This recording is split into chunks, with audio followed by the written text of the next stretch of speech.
Bueno, vamos a conocer y profundizar sobre un personaje muy importante en la historia de la arquitectura, que fue Miguel Ángel Buonarroti. También nacido en Florencia, igual que Filippo Brunelleschi, pero venía de una familia de mercaderes y banqueros. Su padre quería que él también siguiera con su misma profesión, pero él desde muy joven, desde muy pequeño, ya se manifestó su tendencia hacia el arte. Es así que un amigo de la familia, a la edad de los 13 años, lo lleva a tomar clases de arte con Domenico Ghirlandaio. Durante toda la vida de Miguel Ángel podemos ver que sus obras se distribuyeron y se dividieron entre Florencia y Roma. Comenzó sus primeros pasos invitado por Lorenzo de Medici a conocer y a aprender el arte de la escultura en sus plazas, en sus patios. Lorenzo de Medici invitaba a numerosos artistas a desarrollar todas sus capacidades y mostrarlas en sus casas, y sus patios eran como academias a cielo abierto. Es allí donde él esculpe su primer figura, que es la de un fauno, que los deja a todos muy sorprendidos, y entonces allí Lorenzo de Medici decide tenerlo bajo su protección, acogerlo en su casa y a partir de allí financiarlo como un mecenas. Una de las obras más importantes de Miguel Ángel es la Basílica de San Pedro, pero para poder llegar a su proyecto real y terminal, vamos a recorrer un poco la historia de esta basílica, ¿no? La Basílica de San Pedro empieza queriendo recrear, levantándose en el lugar donde fue martirizado San Pedro, ¿no? Este lugar, como marca el mapa, en la época donde Pedro es martirizado por el emperador Nerón, es el lugar donde estaba el circo romano de Nerón, y se supone que fue martirizado crucificado cabeza abajo. Él lo pidió porque decía que no podía ser crucificado de la misma manera que murió Jesucristo, porque él no era digno de morir del mismo modo. Bueno, fue crucificado cerca del obelisco que había implantado en ese lugar Calígula. Esta zona está situada en la Colina Vaticana. Para esos momentos la Colina Vaticana estaba alejado del resto de la ciudad, de las otras 5 colinas que son las más importantes de Roma, y era una zona bastante denigrada. Por eso es allí donde se le dio el martirio y también se lo enterró a pocos metros de este circo romano. Es allí donde se levanta la primera basílica, con una imagen, como vemos en esta pintura, que recordaba las antiguas basílicas romanas, de nave central mayor y naves laterales menores que la enmarcan. Este cuadro de San Pedro también podemos recrear cómo era San Pedro. Está ubicado en el monasterio Santa Catalina del Monte Sinaí y data del siglo VI. En esta imagen interior, en esta pintura, como nos muestra el interior de la antigua basílica, vemos la construcción de la nave central y de las 2 naves laterales menores, a semejanza de las basílicas romanas, como ya habíamos dicho. Es en esta misma basílica que en el año 800 es Carlomagno coronado rey de los francos, emperador del Sacro Imperio Romano Germánico. Y esta misma basílica empiezan a acudir miles de fieles de todo el mundo a venerar al santo príncipe de los apóstoles, como lo llaman a Pedro. Pero durante el cisma de Aviñón, hacia el año 1300, la Basílica de San Pedro es abandonada, el Papa se exilia y llega a sufrir un fuerte deterioro, a sufrir crecientes problemas de estabilidad y de conservación. Entonces cuando vuelve el papado a Roma y se empieza a restaurar toda la ciudad, que había quedado en muy mal estado, es que se decide arreglar esta basílica. Y el primer proyecto se lo dan a Rossellino, que empieza a construir un nuevo ábside en esta misma basílica, un ábside nuevo en el fondo, con una zona de coros, pero que solamente llega a construirse y levantarse hasta el 1,5 metros. En esta pintura vemos cómo era esta antigua basílica también, la nave central rodeada de esta serie de columnatas, el ábside en el fondo, enmarcado el altar con las 4 columnas salomónicas.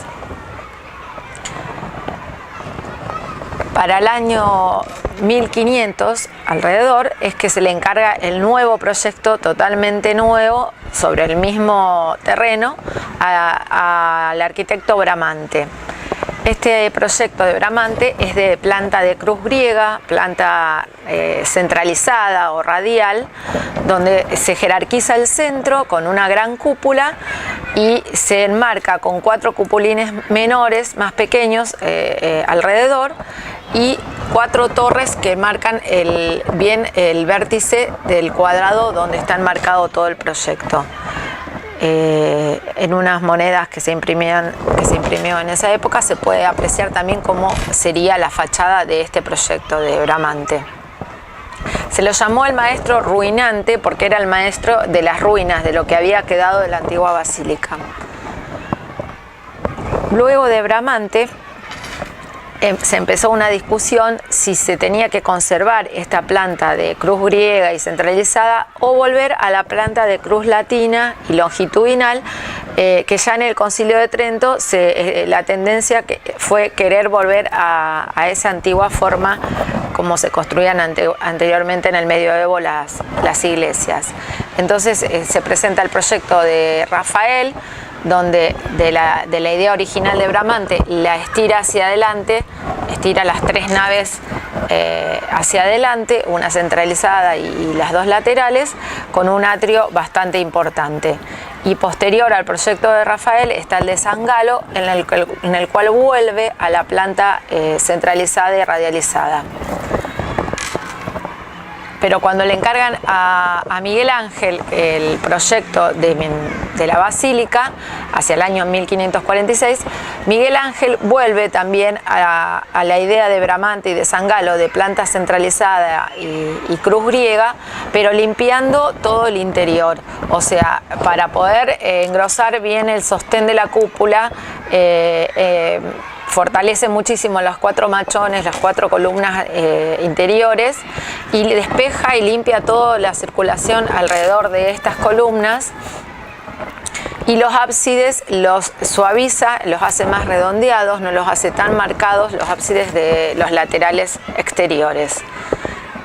También elimina las torres, solamente deja las cúpulas, las cupulines menores.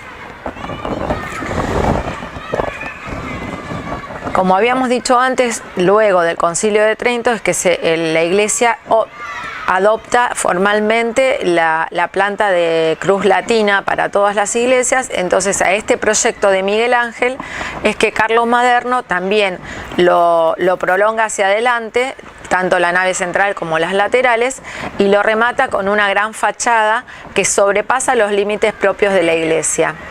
Pero el resto del proyecto de Miguel Ángel queda tal cual, solamente lo extiende hacia adelante. Elimina las torres, sigue conservando los vértices del cuadrado enmarcados y los ábsides tal cual como los había planteado Miguel Ángel. En el interior podemos ver, bueno, de por sí ya San Pedro tiene una capacidad para albergar 20.000 fieles y mide unos 190 metros, casi 2 cuadras de largo. Tiene en el ancho de las 3 naves 58 metros, 45 metros de altura en la nave central y 136 metros en la cúpula hasta la cruz. En el interior está caracterizado por una gran decoración, es un repertorio de mármoles y de casetonados y de obras de arte y esculturas, y se puede apreciar el baldaquino de Bernini y la escultura de Miguel Ángel de la Piedad. Volviendo a la cúpula propiamente dicha, que también ejecuta Miguel Ángel, él levanta la cúpula al nivel del tambor, cuando ya estaba construido el tambor, que está enmarcado por una serie de columnas apareadas que se van sucediendo con ventanas rítmicas rematadas con frontis.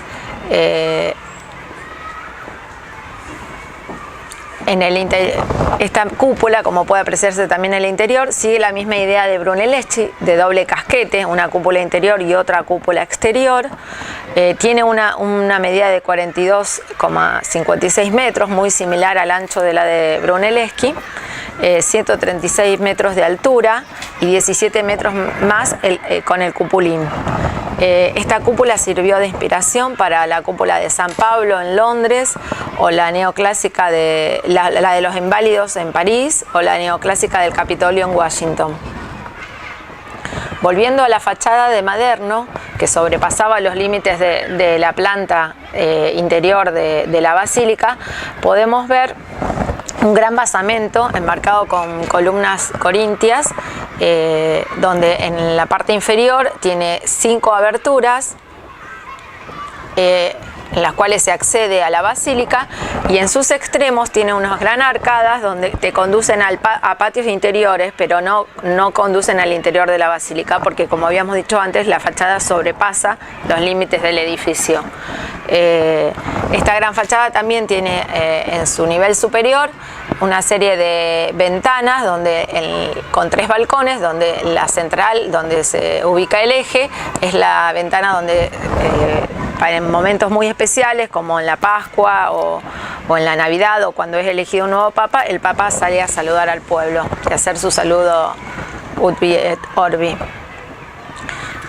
Sobre el frontón de remate de esta fachada se encuentra una sucesión de ventanas cuadradas y una serie de estatuas de unos 6 metros de altos de diferentes santos, en las cuales en el centro y en el eje se ubica la imagen de Jesucristo resucitado. Se le criticó a Maderno esta gran fachada porque en el momento que se ejecutó se pudieron dar cuenta que tapaba la cúpula de Miguel Ángel, y eso no les gustó demasiado. Es entonces que, después de unos años, cuando le encargan a Bernini, hacia el año 1600 más o menos, la ejecución de la plaza, es que él tiene en cuenta este detalle y busca de todas maneras, y con juegos visuales y geométricos, tratar de que, a la luz del espectador y a la distancia, la cúpula vuelva a cobrar protagonismo. El obelisco que centraliza esta plaza de forma ovoide es el mismo obelisco que se encontraba en el Circo Romano, donde se ejecutó a San Pedro. Otra obra muy importante de Miguel Ángel que vamos a conocer con este trabajo es la Biblioteca Laurenciana. Esta es una obra que se ubica en Florencia, por ese tema que habíamos dicho que Miguel Ángel ejecutó obras en Florencia y en Roma, y tuvo como mecenas a los Medici y a los papas, ¿no?, que fueron sus financiadores de proyectos. Esta biblioteca se encuentra dentro de un complejo de edificios que es donde está la iglesia de San Lorenzo, el convento de San Lorenzo con su iglesia, y la sacristía de las que habíamos hablado antes, proyectados por Brunelleschi.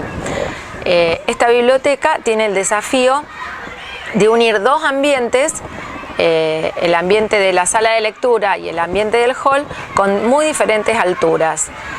Para ello, primero de todo, por medio de este hall, él quiere llevar al lector que pase de una zona donde está el claustro del patio, de tranquilidad, de paz, de naturaleza, al desasosiego de la habitación, y luego a la calma y a la paz de la sala de lectura. Esto lo logra por medio del ambiente del hall, que es un ambiente reducido, pero con tres niveles de altura, y una gran escalera de gran importancia que le conduce a la sala de lectura, que es la protagonista del ambiente. Aquí podemos ver en este hall cómo desarrolla esta escalera, que ocupa las 3/4 partes del ambiente. Es una escalera de 3 tramos que se unen en un pequeño descanso y se terminan configurando en un solo tramo para concluir en la puerta de la biblioteca. Está totalmente revestida en la piedra serena, la piedra característica de la zona, que es de color gris, y él resalta y jerarquiza el eje central de la escalera, siendo los otros 2 tramos menores, de menor importancia, pero con su mismo ancho. A su vez, todo el recinto del hall lo decora de un modo que hace creer a la persona que está en un ambiente exterior, porque desarrolla todo un tratamiento de paredes como si fueran fachadas. Viste las paredes con ventanas, con falsas ventanas que rematan en frontis, con columnas, con volutas, con cornisas, y solamente llega la luz natural por las ventanas superiores y los óculos. Todo este detalle de tratamiento de fachada hace creer a la persona que está que es una fachada exterior cuando es un ambiente interior. Aquí podemos ver como el juego de las volutas, que son elementos decorativos que se suelen colocar en las cornisas y en los remates junto a los techos, están suspendidas en el basamento, y como las columnas que tendrían que levantarse al nivel de piso con su basamento están en un segundo nivel, como suspendidas en el aire.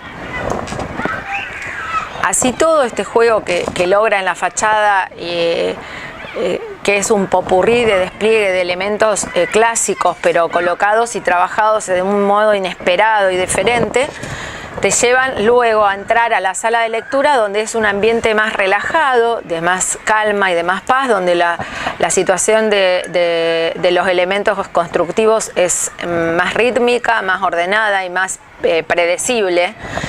O sea, como que después de todo el movimiento que tenía la fachada del hall, pasás a la sala de lectura y es todo un ambiente más tranquilo y más ordenado.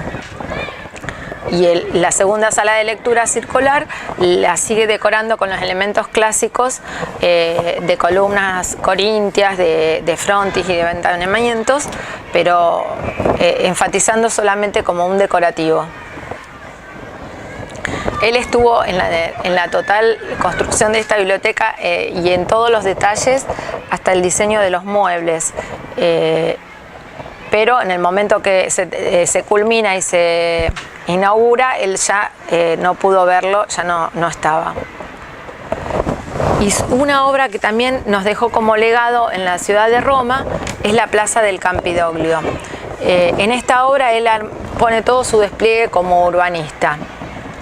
Le encargan ordenar un lugar de Roma que era la Plaza del Campidoglio, sobre la colina del Capitolio, que es una de las 7 colinas que conformó el origen de la ciudad de Roma.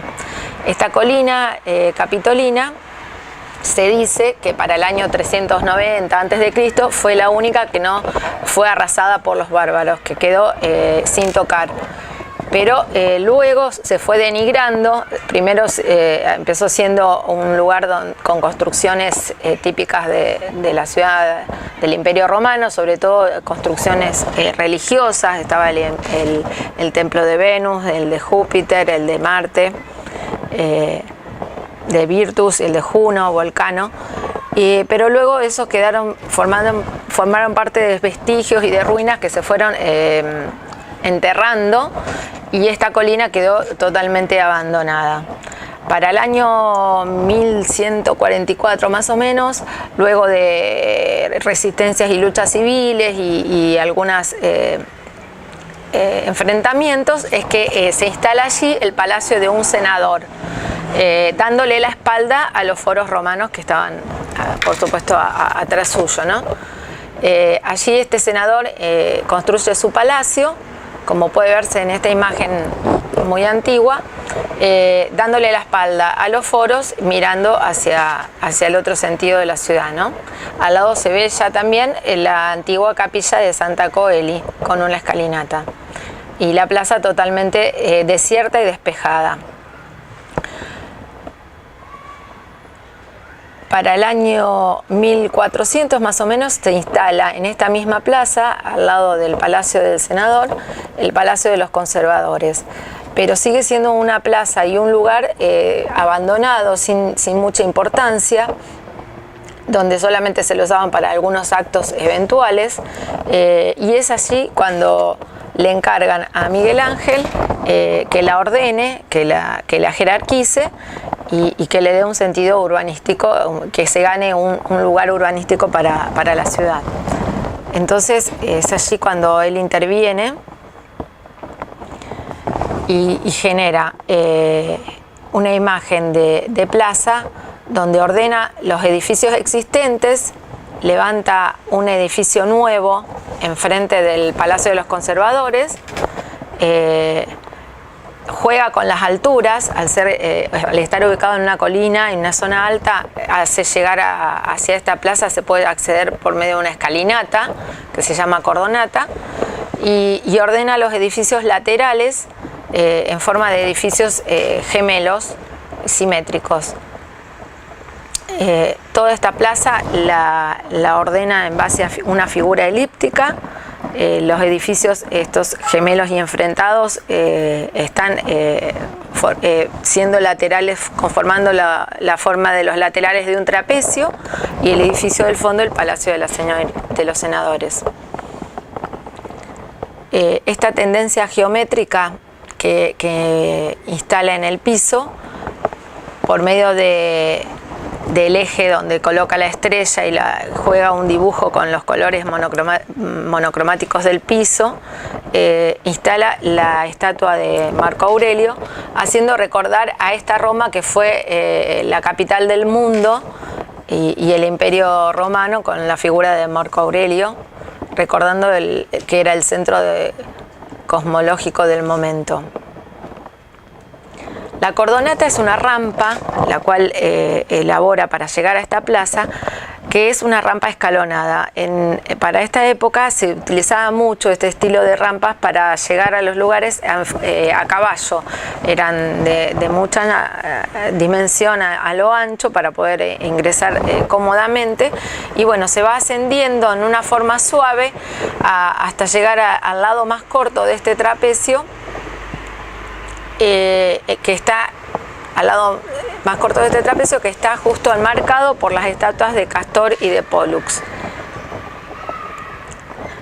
Por medio de esta ascensión llegas a la plaza, se puede llegar a la plaza, y esta escalinata que marca el eje indiscutible te lleva también hacia el eje del Palacio del Senado, que está en el fondo, pero luego te condiciona, porque si uno quiere recorrerla a la plaza no puede ir en forma derecha, sino que tiene que rodearla, y esto te obliga y te lo enmarca y te lo insinúa con todo este dibujo que tiene en el piso, hacia un lado o hacia el otro, y al llegar hacia el edificio del fondo, que es el de los senadores, también del mismo modo tienes que rodearlo, porque la escalinata se desarrolla hacia un lado y hacia el otro. O sea que por más que se enfatice el eje y sea el ordenador de todo este proyecto y de este espacio urbano, luego por medio de sutilezas que él crea por la ubicación y el ángulo de los edificios, por el dibujo del piso, por la inclinación del piso, es que te fuerza al visitante a hacer el recorrido que él propone, no el que cada uno quisiera hacer, sino que está todo premeditado. La Plaza del Campidoglio marca una zona central en la historia de Roma. Es el punto desde que la ciudad se ha configurado en sus diferentes etapas de la vida. En la época del Imperio Romano, la ciudad miraba hacia la colina capitolina y la plaza miraba hacia el foro, mientras que en épocas posteriores se le da la espalda al foro y pasa a encararse hacia el lado opuesto, que sería el resto de la ciudad, sobre todo la Basílica de San Pedro y el Vaticano. Podemos resumir sobre Miguel Ángel, que fue un grandísimo escultor, pintor, arquitecto y urbanista italiano. Se lo reconoce como una gran figura, un hombre cuya excepcional personalidad artística dominó el panorama creativo del siglo XVI y cuya impronta está en la base de la concepción del artista, un ser excepcional que rebasa ampliamente las convenciones ordinarias.